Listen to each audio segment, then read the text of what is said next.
Assalamualaikum my dear students, welcome to YT Academy. I hope you all are good and happy. आज हम क्या पढ़ने जा रहे हैं, जैसा कि आप लोगों को बुक नज़र आ रही है मैथमेटिक्स क्लास 6, ठीक है। किस क्लास की हमने मैथ्स करनी है? क्लास 6 की। तो कल जैसे कि मैंने आप लोगों को बताया था, चैप्टर नंबर हमने स्टार्ट किया हुआ था 2 और उसकी सब डोमेन हमने स्टार्ट की थी 1। अलजेब्रिक एक्सप्रेशन वाला चैप्टर हमने कल स्टार्ट, ठीक है। तो कल अलजेब्रिक एक्सप्रेशन वाला जब हमने चैप्टर स्टार्ट किया था तो मैंने 6.1 एक्सरसाइज जो है वो कंप्लीट आप लोगों को करवा दी थी डिटेल के साथ। आज हमने क्या करनी है, एक्सरसाइज 6.2। तो इस एक्सरसाइज 6.2 करने से पहले हमने क्या देखना है, इससे पीछे जो डिटेलिंग दी हुई है इस एक्सरसाइज के बारे में, सबसे पहले हमने वो स्टडी करनी है कि इस एक्सरसाइज में हमने कैसे इसको सोल्व करना है, ठीक है। तो आप लोग इससे के पिछले पेज पर आप लोगों को यहाँ पर नज़र आ रहा होगा use of letter to represent numbers, ठीक है ना। अब जब भी हम क्या करते हैं, हमने छोटे होते हुए मैथ्स में क्या पढ़ा है, एडिशन, सब्ट्रैक्शन, मल्टीप्लिकेशन, डिवीजन, यही सब कुछ पढ़ा है ना। लेकिन अब हमने अलजबरा में कैसे पढ़ना है। अलजबरा क्या करता है, उसमें हम यूज़ करते हैं लेटर, ABC जैसे लेटर होते हैं ना, वो हम यूज़ करते हैं, ठीक है। तो यहाँ पर उन्होंने ये भी बताया हुआ, ये वो बाबा आपको नज़र आ रहा है जिसने मैथ का अलजबरा ईजाद किया था, और आप लोग में से कुछ बच्चे जो हैं वो इसको कहते हैं ये हमारे लिए क्यों अजाब छोड़ गया। लेकिन अब छोड़ जो गया तो हमने करना ही करना है, तो इसलिए आप इसको कोई दोष ना दें, आप खुद करें ताकि आप लोगों को भी अच्छे से समझ आ जाए। अच्छा, अब इसको छोड़ने दें, इसका क्या नाम है, अल-ख्वारिज़मी, ठीक है। इसको आप खुद पढ़ लीजिएगा। अब हम ये देख लेते हैं कि यहाँ पे लिखा हुआ है अर्थमेटिक में। अर्थमेटिक मतलब क्या होता है, जब भी हम मैथ्स में यूज़ करते हैं 1 2 3, देखें यहाँ पे उन्होंलिए एग्जांपल दिया हुआ है 5 + 3 = 8 means that the sum of 5 and 3 = 8, ठीक है ना। अब उन्होंने यहाँ पे 5 + 3 के लिए क्या लिखा हुआ है 8। अब इसी लफ्ज़ों को उन्होंने किस में बयान किया हुआ है, इंग्लिश में बयान किया हुआ है कि सम ऑफ 5 and 3 = 8। अब यहाँ पे लिखा हुआ 13 - 5 = 8 means the difference of 13 and 5 is 8, ठीक है। तो यहाँ पर उन्होंने हमें समझाया हुआ है मैथ्स में, नंबर्स में, लेकिन यहाँ पर उन्होंने हमें क्या बताया हुआ है कि इसको हम एक्सप्लेन कैसे करते हैं। अर्थमेटिक में बताया हुआ कि मैथ्स में हम कैसे करते हैं। अब वो ये हमें बता रहे हैं कि अलजबरा में आप कैसे करते हैं। अलजबरा का क्या मतलब होता है, a letter can symbolize any numeral. Numeral का मतलब किसी भी नंबर के लिए हम क्या यूज़ करते हैं, लेटर यूज़ करते हैं, और any value assign to it, for example A + B = C। जैसे यहाँ पे उन्होंने क्या लिखा हुआ है 5 + 3 = 8, इसी तरह यहाँ पे उन्होंने क्या लिखा हुआ है A + B = C। मीन्स मतलब क्या है, the sum of 2 numbers are represented by A and B = C, ठीक है। उन्होंने 5 और 3 की जगह क्या लिखा हुआ है A और B, और 8 की जगह क्या लिखा हुआ है C, ठीक है। फिर यहाँ पे देखिए 13 और 5 की जगह क्या लिखा हुआ है C - A = B means that the difference of 2 number are represented by C - A = B, ठीक है। तो यहाँ पर वो आपको क्या बता रहे हैं, जहाँ पर A जो है वो किसके इक्वल है 5 के, B जो है वो किसके इक्वल है 3 के, ठीक हो गया, और जो C है हमारे पास वो किसके इक्वल है 8 के। समझ आ गई यहाँ तक। फिर वो हमें क्या कह रहे हैं, इफ़ अगर A = 5, C = 12 and B = 7, अगर A 5 के बराबर हो, C 12 के और B 7 के, तो हम क्या करेंगे, C - B = A। देखें 12 में से 7 को निकाल दे तो कितना बन जाएगा 5। जैसे उन्होंने यहाँ पे लिखा हुआ C - A = B। C कितना था 12 था, और A कितना था 5 था, और B किसके बराबर था 7 का, तो 12 - 5 = 7। तो ये हमने अलजबरा में सिर्फ यही पढ़ना है। अलजबरा कोई भी मुश्किल चीज़ नहीं है, सिर्फ उन्होंने क्या किया है, नंबर्स की जगह हमें एक लेटर सिखा दिए कि आपने नंबर्स नहीं लिखने, आप लोगों ने लेटर्स लिखने हैं। नेक्स्ट वो हमें क्या बता रहे हैं, explanation of variable and constant. अब वेरिएबल क्या होता है और कांस्टेंट क्या होता है। अब यहाँ से आपको ये नज़र आ रहा है, वेरिएबल की डेफिनेशन आपको नज़र आ रही है, a variable is a symbol और लेटर, ठीक है ना। जैसे हमने ऊपर पढ़ा है ना ABC, उसको आप क्या बोलते हो, variable. A variable is a symbol और लेटर ऑफ अल्फ़ाबेट, ठीक है। किसी भी अल्फ़ाबेट है, लेटर्स का, that represent a quantity the value of which is not known. वो इसलिए हम लिखा जाता है ताकि हमें उसकी वैल्यू पता नहीं होती, ठीक है ना। दोबारा से समझ ले। A variable is a symbol और लेटर ऑफ अल्फ़ाबेट, एक सिंबल होता है, ये अल्फ़ाबेट का लेटर है। डैट रिप्रेजेंट, जो हमें बताता है quantity of the value which is not known. अब मैं यहाँ पर लिख देती हूँ एक्स। अब मुझे ये नहीं पता कि ये जो एक्स है ये किसके इक्वल है, ठीक है। तो उसके लिए हम क्या यूज़ करते हैं, इसको अब मैं क्या बोलूँगी, वेरिएबल, क्योंकि मुझे नहीं पता कि ये किसके बराबर है, 1 के है, 2 के है या 3 के है। नेक्स्ट यहाँ पे लिखा हुआ है कांस्टेंट। कांस्टेंट क्या होता है, constant is a quantity whose value remains unchange. Constant वो होती है जिसकी वैल्यू चेंज नहीं होती, मतलब इसकी वैल्यू जो होती है वो फिक्स होती है। जैसे यहाँ पे देखें n+8 इज इक्वल टू 7। अब देखें यहाँ पे क्या लिखा हुआ है 8। अब ये जो 8 है ये है हमारे पास कांस्टेंट और 7 भी कांस्टेंट है, और जो n है ये हमारे पास क्या है, वेरिएबल। वेरिएबल क्यों है, क्योंकि हमें इसकी वैल्यू नहीं पता, ठीक है। तो यहाँ पर आप ये क्वेश्चन देख सकते हैं, लिखा हुआ है एक्सप्रेशन है हमारे पास, वेरिएबल है और कांस्टेंट है। एक्सप्रेशन देखें क्या लिखा हुआ है, 9+8 इज इक्वल टू 7। तो n हमारे पास वेरिएबल है, 8 और 7 हमारे पास क्या है, कांस्टेंट। अब ये समझ ले जो आपके पास अल्फ़ाबेट हैं वो आपके पास वेरिएबल हैं, और जो आपके पास नंबर्स हैं वो हमारे पास हैं कांस्टेंट, ठीक है। m और n वेरिएबल हो गए, 4 जो है वो कांस्टेंट हो गया।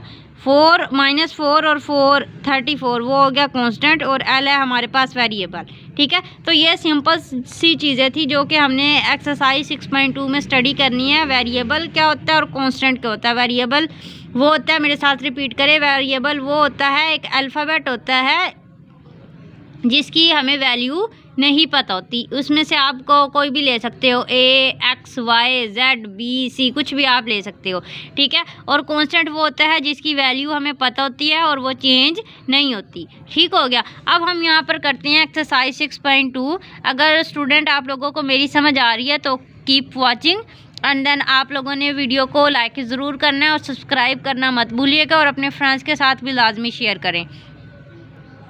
अब देखिए एक्सरसाइज 6.2 में आपने क्या देखना है, right the following sentences symbolically, ठीक है। हमने ये सेंटेंसेस किस तरह लिखने हैं, सिम्बॉलिकली। अब जैसे कि मैंने आप लोगों को पहले बताया था, यहाँ इस पेज पे ये लिखा हुआ है sum of 5 and 3 is equal to 8। इसको हमने किस तरह लिखा था, 5 + 3 इज इक्वल टू 8। इसी तरह यहाँ पर भी आपके पास लिखा हुआ the sum of number n and 6 is equal to 20। इसको हमने किस तरह राइट करना है, सिम्बॉलिकली राइट करना है। तो चलिए स्टार्ट करते हैं इसको। तो स्टूडेंट आप लोग यहाँ पे देख सकते हैं क्लास 6 एक्सरसाइज 6.2 क्वेश्चन नंबर 1 में आपके पास गिवन है right the following sentences symbolically, ठीक है। मीन्स आपको इस किस में लिखना है, सिंबल में लिखना है। अब 1 पार्ट में देखिए क्या लिखा हुआ, द सम। सम का मतलब क्या होता है, प्लस। सम का क्या मतलब होता है, plus. The sum of numbers n and 6 और 6, इन दोनों का आपने क्या लिखना है, सम लिखना है, मतलब n + 6। आगे क्या लिखा हुआ, इज है कितना है, 20। तो मैंने ये लिख दिया 20। मतलब ये है कि n और 6 का जो सम है वो किसके बराबर है, 20 के, ठीक है। तो आपने ये स्टेटमेंट लिखनी पढ़ना है इसको अच्छे तरीके से और सिम्बॉलिकली उसको राइट कर देना है। देन है the difference of numbers n and 27 is 5। अब डिफरेंस का मतलब यहाँ पे क्या है, माइनस है, ठीक है। जैसे सम का मतलब प्लस था और डिफरेंस का मतलब क्या है, माइनस। नंबर्स n and 27, मैं यहाँ पे क्या लिखूँगी, n - 27। माइनस मैंने क्यों लगाया, क्योंकि इन्होंने लिखा हुआ डिफरेंस इज़ 5, तो इज़ इक्वल टू मैं क्या लिखूँगी, 5। n - 27 is equal to 5। फिर है 4 टाइम्स। 4 टाइम्स का मतलब क्या आता है, 4 मरतबा अ नंबर n, 4 मरतबा एक n नंबर। तो मैं क्या लिखूँगी, 4n लिख दूँगी। 4n मैंने क्यों लिखा, क्योंकि n जो है वो 4 टाइम्स है। Is less than 7। अब लेस देन का सिंबल आपने कैसे लगाना है, लेस देन जो है इसका सिंबल आप कैसे लगाओगे, ऐसे लगाओगे, less than 7। 4 times the number n is less than 7, ठीक है। समझ आ रही है ना साथ साथ। नेक्स्ट है 2 times a number n is more than 25। अब यहाँ पर कितने टाइम्स है, 2 टाइम्स। कौन सा नंबर है, n नंबर है। तो मैं यहाँ पर क्या लिखूँगी, 2n लिखूँगी। इज़ मोर देन 25, वो 25 से बड़ा है। तो यहाँ पर आप क्या लिखाएंगे, बड़े का सिंबल लगाएंगे, ग्रेटर देन का, और यहाँ पर लिखेंगे आप 25, ठीक हो गया। तो स्टूडेंट आप लोगों को पहला जो क्वेश्चन है वो आई होप अच्छे से समझ आ गया होगा, क्योंकि मैंने जितना हो सकता मैंने उतनी डीपली आप लोगों को समझाया है।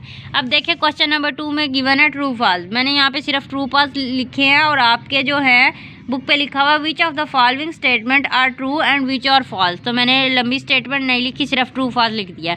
अब देखिए पहले पार्ट में लिखा हुआ है सम ऑफ 5 एंड 8 इज़ 20। सम का मतलब क्या होता है? प्लस, ठीक है। 5 का मतलब होता है 5 और 8 का मतलब होता है 8। 5 और 8 को प्लस करो तो कितना? 13 आता है। और यहाँ पे क्या लिखा हुआ? सम ऑफ 5 एंड 8 इज़ 20। तो 20 तो नहीं होता, 13 होता है। तो ये स्टेटमेंट आपके पास क्या हो जाएगी? फॉल्स हो जाएगी, राइट। देन है हमारे पास product of 3 and 10 is 30। Product का मतलब होता है मल्टीप्लाई, ठीक है। आपने याद रखना है प्रोडक्ट का क्या मतलब होता है? मल्टीप्लाई। किसका मल्टीप्लाई करना है? 3 का और 10 का।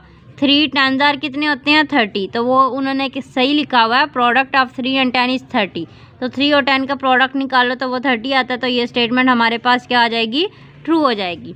देन है हमारे पास 9 + 19 इज इक्वल टू 28। तो 19 में आप 9 को ऐड कर दो, 9 9 18, 8 लगा, 1 आ गया कैरी, 1 में 1 ऐड करो कितना बन गया? 28। तो 9 + 19 इज इक्वल टू 28। तो ये भी स्टेटमेंट हमारे पास क्या है? ट्रू है। समझ आ रही है? अब हम करते हैं जो इसका 4th पार्ट है और 5th पार्ट वो भी करते हैं। तो स्टूडेंट्स यहाँ पर देखिए 4th पार्ट में लिखा हुआ है 6 प्लस ब्रैकेट है 8 - 2 इज इक्वल टू 6। अब देखें यहाँ पर लिखा हुआ है 0 है, ये 6 नहीं है, ये 0 है, ठीक है। तो ये देखिए 8 में से 2 निकाल दे 6 और ये +6। तो 6 + 6 कितना होता है? 12। लेकिन इन्होंने क्या लिखा हुआ है? 0। तो ये स्टेटमेंट हमारे पास क्या हो जाएगी? फॉल्स हो जाएगी। देन है हमारे पास 7 + 8, 7/8 + 3 इज़ ग्रेटर देन। ये ग्रेटर देन का सिंबल है 16। तो ये जो है वो 16 से बड़ा है, ठीक है। तो हमने क्या करना है? इन देखें अब आप इसका एलसीएम लेना चाहें तो आप क्या लिखोगे? इसके नीचे कुछ नहीं है, मतलब 1 है, यहाँ पे आ जाएगा 8, यहाँ पे आ जाएगा 7, ठीक है। 1 8 * 8, 8 3 कितने होते हैं? 24। तो 24 में 7 ऐड करेंगे कितना बन जाएगा? 31/8 और ये बन जाएगा 16। मतलब ये है कि 16 बड़ा या 31/8 बड़ा है। देखें 31 का 8वां हिस्सा कितना जाता है, ठीक है ना। तो इसका मतलब ये छोटा है और 16 जो है वो बड़ा है। तो ये स्टेटमेंट जो हमारे पास क्या हो जाएगी? जल्दी से मुझे बताइए स्टेटमेंट हमारे पास क्या है? ट्रू है या फॉल्स है? फॉल्स है। Very good. क्या है ये स्टेटमेंट हमारे पास? फॉल्स है, ठीक है। तो स्टूडेंट क्वेश्चन नंबर 2 तक हमने सोल्व कर लिया है। Now we move to the question number 3। Right the value of unknown which satisfy the following statement. अब आपको ये बॉक्सेस नज़र आ रहे हैं, आपने क्या करना है? यहाँ पर इन बॉक्सेस में कौन सी वैल्यू आएगी आपने वो राइट करनी है, ठीक है। तो मुझे फॉलो करें आप लोग, जैसे जैसे मैं कर रही हूँ आप लोगों ने हर स्टेप को अच्छे से माइंड में रखना है। देखिए डैश + 18 इज इक्वल टू 36। अब हमने 18 में ऐसे कौन सा नंबर ऐड करना है कि हमारे पास आंसर जो है वो 36 आए, ठीक है। अगर आपको 18 का टेबल आता है 18 1s are 18, 18 2s are 36 means अगर आप 18 में 18 ऐड करते हो तो कितना आंसर आ जाएगा? 36 आंसर आ जाएगा। तो यहाँ पर क्या लिखोगे? 18 + 18 इज इक्वल टू 36, ठीक हो गया। अब सेकंड वाले में देखिए 3/5 प्रोपोर्शन डैश, ठीक है, डैश रेशो 10। अब यहाँ पर जो है वो आपके पास नंबर कैसे आएगा? तो ये चैप्टर में पहले आप लोग पढ़ चुके हैं कि ये कैसे आएगा। देखिए अगर मैं इसको सोल्व करूँ 3/5 प्रोपोर्शन और यहाँ पर मैं क्या लिख देती हूँ? x लिख देती हूँ, ठीक है, क्योंकि मुझे इसकी वैल्यू नहीं पता तो इसलिए मैंने क्या लिख दिया? x लिख दिया और यहाँ पर आ जाएगा 10। तो जैसे ही आपने क्या पढ़ा था, हमने इसको कैसे सोल्व करना है? ये हमने इसको ऐसे सोल्व करना है। आप लोगों ने पहले याद किया ही होगा क्योंकि आप लोग ये चैप्टर पहले पढ़ के आ चुके हो। 3 को आपने मल्टीप्लाई करना है 10 के साथ, 3 × 10, और मैंने 5 को मल्टीप्लाई करना है x के साथ, तो यहाँ पर क्या आ जाएगा? 5x, ठीक है। 3 को 10 से मल्टीप्लाई करेंगे कितना बन जाएगा? 3x is equal to 30 is equal to 5x। तो अब क्या करोगे आपने यहाँ पे क्या करना है? 30 इधर रखना है, इज इक्वल टू x को इधर रखना है। अब 5 जो है वो x के साथ मल्टीप्लाई हो रहा है, जब मैं इज इक्वल टू के इधर लेके आऊँगी तो वो क्या हो जाएगा? डिवाइड हो जाएगा, ठीक है। ये मैथ्स का रूल होता है, जब भी आपके पास इज इक्वल टू के एक साइड पे मल्टीप्लाई हो रहा हो तो वो दूसरी साइड पे जब नंबर जाता है तो क्या हो जाता है? डिवाइड हो जाता है। क्या हो जाता है?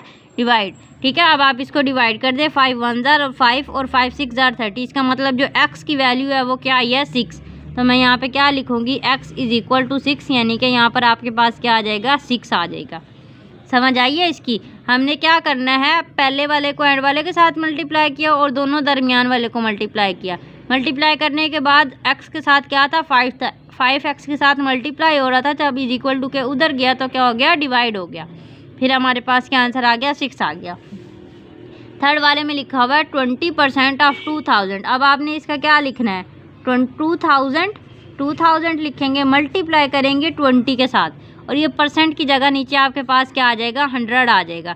ठीक है, अब ये 100 के जो 2 ज़ीरो हैं इस 2 ज़ीरो के साथ कट गए, फिर आपके पास पीछे क्या बचा, 20 मल्टीप्लाई बाय 20। तो आप 20 को 20 से मल्टीप्लाई करेंगे तो आंसर क्या आ जाएगा आपके पास, 400। ठीक है, तो यहाँ पर आप क्या लिखोगे, 400 लिख दोगे, राइट। अब इसमें देखिए क्या लिखा हुआ है, 2/5 plus dash is equal to 1/10। अब ये वाली वैल्यू जो है ये हमें फाइंड आउट करनी है। इसकी जगह मैं यहाँ पे क्या लिख देती हूँ, x लिख देती हूँ। तो ये वाली वैल्यू को फाइंड आउट करने के लिए मैं क्या करती हूँ, ये वाली वैल्यू को उठा के इधर ले जाती हूँ। ठीक है, इस वाली वैल्यू को उठा के इधर ले जाती हूँ, तो मैं क्या लिख देती हूँ, 1/10। अब माइनस 2/5। अब आप ये सोच रहे होंगे मैम ने दरमियान में माइनस क्यों लिखा है, तो मैंने माइनस इसलिए लिखा है क्योंकि यहाँ पर 2/5 के साथ प्लस था। अगर आपको यहाँ पे प्लस नज़र नहीं आ रहा तो इसका मतलब यहाँ पे क्या है, प्लस है। तो जब ये इक्वल टू के इधर गया है तो ये क्या हो जाएगा, माइनस हो जाएगा। फिर आपने क्या करना है, इन दोनों का एलसीएम लेना है, तो यहाँ पर आ जाएगा 10 और यहाँ पर आ जाएगा 1।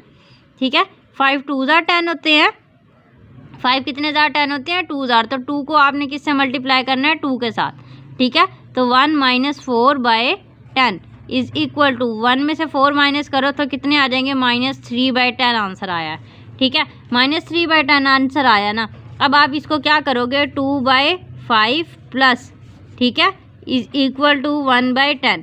अब हमने क्या किया था, ये वाली वैल्यू जो थी ना 2/5, इसको मैं किधर लेके गई थी, इज इक्वल टू के उधर लेके गई थी, तो मेरा आंसर क्या आया था, -3/10। अब मैं इज इक्वल टू के वापस इस साइड पे लेके जाऊंगी तो ये मेरा माइनस जो है वो प्लस में चेंज हो जाएगा और आंसर क्या आ जाएगा, 3/10।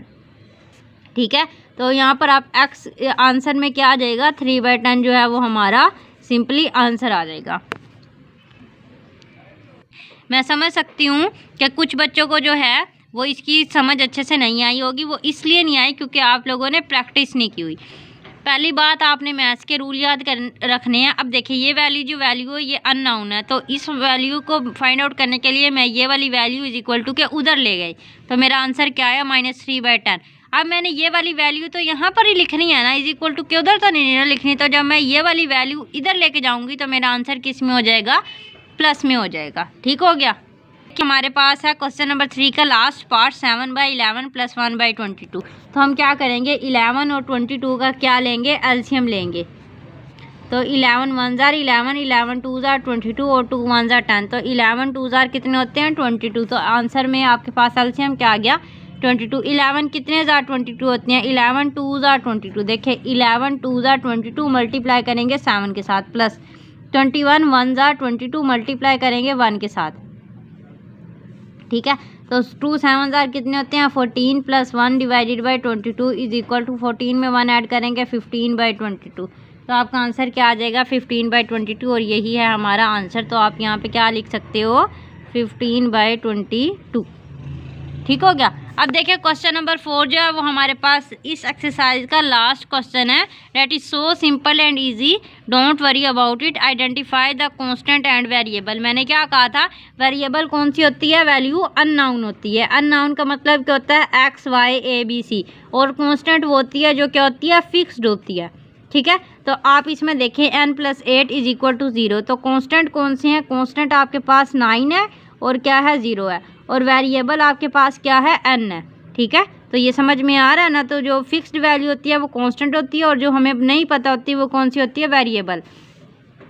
आप इसमें देखें क्या लिखा हुआ है, 7p + 2 इज इक्वल टू 9। 7 2 और 9 जो है वो हमारे पास क्या हो गए, कांस्टेंट, 7 2 9, और वेरिएबल आपके पास क्या है, p है।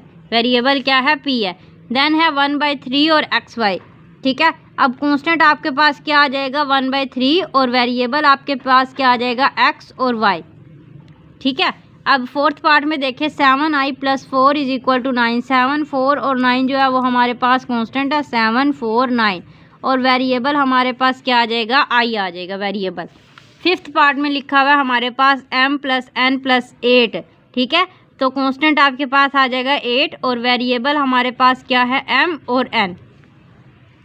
ठीक है, देन है लास्ट पार्ट में 9x + y - 37। अब इसमें देखें 9 और -37 क्या है, कांस्टेंट क्या आएगा 9 और -37। आपने ये माइनस भी साथ में लगाना है।